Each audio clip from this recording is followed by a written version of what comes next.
ಬರ ಪರಿಹಾರ ಹಣ ಬಿಡುಗಡೆ ಹಾಗೂ ವಿದ್ಯುತ್ ಹೊಸ ಕಾಯ್ದೆಯನ್ನು ಹಿಂಪಡೆಯುವಂತೆ ಆಗ್ರಹಿಸಿ ಜಿಲ್ಲಾಧಿಕಾರಿಗಳಿಗೆ ಮನವಿ ಸಲ್ಲಿಸಲಾಯಿತು. ಇನ್ನು ಸೋಮವಾರ ಬೆಳಗ್ಗೆ 11:30ಕ್ಕೆ ಕರ್ನಾಟಕ ರಾಜ್ಯ ರೈತ ಸಂಘ ಇವರ ವತಿಯಿಂದ ಪ್ರತಿಭಟನೆ ಮೂಲಕ ಜಿಲ್ಲಾಧಿಕಾರಿಗಳಿಗೆ ಮನವಿ ಸಲ್ಲಿಸಿದ್ದು, ಕರ್ನಾಟಕ ರಾಜ್ಯದಲ್ಲಿ 2023-24ನೇ ಸಾಲಿನಲ್ಲಿ ತೀವ್ರ ಬರಗಾಲ ಬಂದಿದೆ.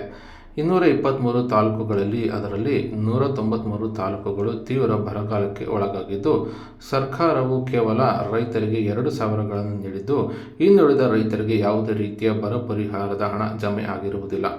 ಚಿತ್ರದುರ್ಗ ಜಿಲ್ಲೆಯಲ್ಲಿ ಒಟ್ಟು 3,38,000 ರೈತರು ಎಫ್ಐಡಿ ನೋಂದಣಿಯಾಗಿದ್ದಾರೆ. ಅದರಲ್ಲಿ 83,551 ರೈತರು ಮಾತ್ರ ಬೆಳೆ ವಿಮೆಗೆ ಅರ್ಹರಾಗಿದ್ದು, ಉಳಿದ 2,54,449 ರೈತರಿಗೆ ಸರ್ಕಾರದಿಂದ ಯಾವುದೇ ರೀತಿಯ ಪರಿಹಾರ ಬಂದಿರುವುದಿಲ್ಲ.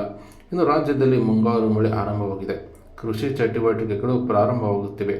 ಇನ್ನು 2024-25ನೇ ಸಾಲಿನ ಮುಂಗಾರಿನಲ್ಲಿ ಬೇಸಾಯ ಮತ್ತು ಬಿತ್ತನೆ ಮಾಡಲು ರೈತರು ತುಂಬಾ ಸಂಕಷ್ಟದಲ್ಲಿದ್ದಾರೆ. ಈ ಕೂಡಲೇ ರೈತರಿಗೆ ಪ್ರತಿ ಎಕರೆಗೆ 25,000ಗಳಂತೆ ರೈತರ ಖಾತೆಗೆ ಜಮಾ ಮಾಡಬೇಕೆಂದು ಮನವಿ ಮಾಡಿದ್ದು, ಪ್ರತಿಭಟನೆ ಮೂಲಕ ಜಿಲ್ಲಾಧಿಕಾರಿಗಳಿಗೆ ಮನವಿ ಸಲ್ಲಿಸಲಾಯಿತು.